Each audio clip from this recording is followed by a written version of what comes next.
নমস্কার বন্ধুরা, পুষ্প কিচেনে আপনাদের সবাইকে স্বাগত। আশা করি সবাই ভালো আছেন। আজকে আমার রেসিপি ডিমের রেজালা।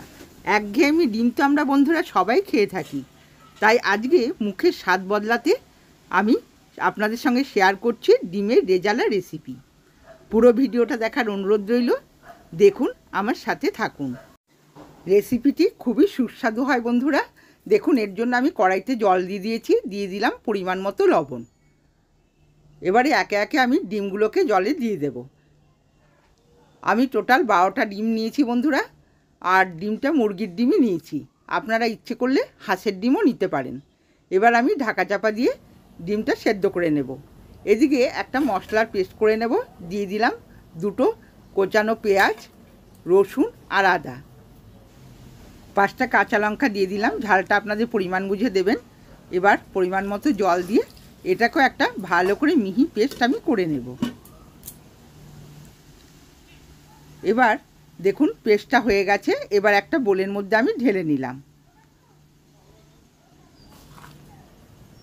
এদিকে আরেকটা বোলের মধ্যে দেখুন আমি নিয়ে নিলাম 4 চামচ পোস্ত। পোস্তটা আপনাদের ডিমের পরিমাণ বুঝে কম বেশি করে নিয়ে নেবেন। এবার দিয়ে দিচ্ছি কিছুটা কাজু। দেখুন আমি ভাঙা কাজু কিছুটা নিয়ে নিয়েছি। পোস্ত আর কাজুটাকে আমি জল দিয়ে 10 মিনিট ভিজিয়ে রেখে দেব, তারপর একটা মিহি পেস্ট করব। আর এদিকে সামরিচ আমি নিয়ে নিয়েছি, দিয়ে শুকনো পেস্ট করে নেব। একটা বাটিতে নিয়ে নিচ্ছি 4 চামচ দই। দইটাকেও ফেটিয়ে রাখবো। আমি সব জোগাড়গুলো আগে করে নিচ্ছি বন্ধুরা, তারপরে আমি রান্নাতে যাব।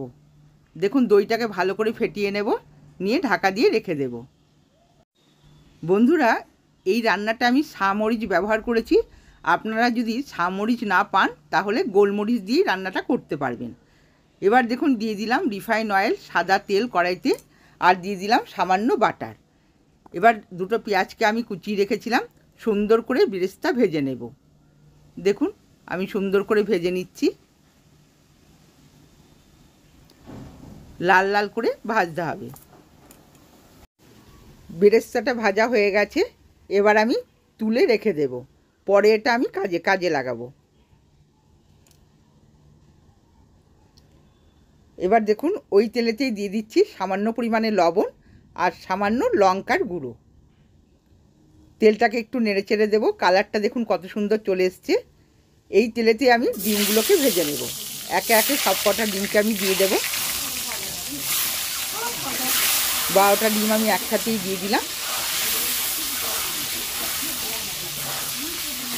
ভালো করে নেড়ে চেড়ে ভেজে নেব।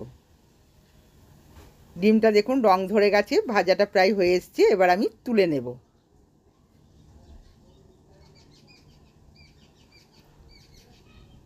সব ডিমগুলোকেই তুলে নিলাম।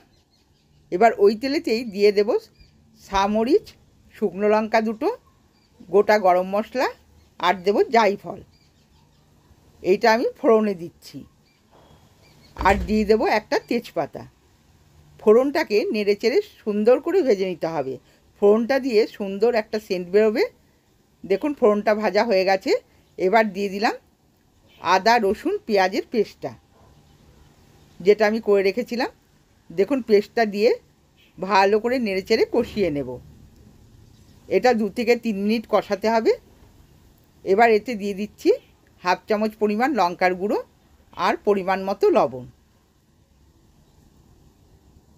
ভালো করে নেড়ে চেড়ে এটাকে কষিয়ে নিতে হবে। এবার দিয়ে দিচ্ছি 1/2 চামচ জিরের গুঁড়ো, 1/2 চামচ ধনের গুঁড়ো। ভালো করে মশলার সাথে মিশিয়ে নেড়ে চেড়ে কষিয়ে নেব। মশলাটা যত সুন্দরভাবে কষানো হবে খেতেও তত ভালো লাগবে। এবার দিয়ে দিলাম সামরিচের গুঁড়ো 1 চামচ। ভালো করে নেড়ে চেড়ে আমি দেখুন কষিয়ে নিচ্ছি। মশলা দিয়ে তেল ছাড়তে শুরু করেছে। এবার আমি দিয়ে দেব পোস্ত আর কাজু বাটার পেস্টটা। পোস্ত আর কাজু বাটা দিয়ে আমি পেস্টটা করে রেখেছিলাম, সেটা দিয়ে দিলাম। দিয়ে 3 থেকে 4 মিনিট আমি মিডিয়াম আঁচে ভালো করে আমি এটা কষিয়ে নেব। রান্নাটা একটু ধৈর্য ধরে করলে বন্ধুরা খেতে দারুণ টেস্টি হয়। দেখুন এবার দিয়ে দেব ফেটিয়ে রাখা দইটা। দইটা দিয়ে একদম গ্যাসের স্টিমটা লোতে রেখে আমি ভালো করে নেড়েচেড়ে কষিয়ে নেব। এবার দিয়ে দিচ্ছি হাফ চামচ পরিমাণ চিনি।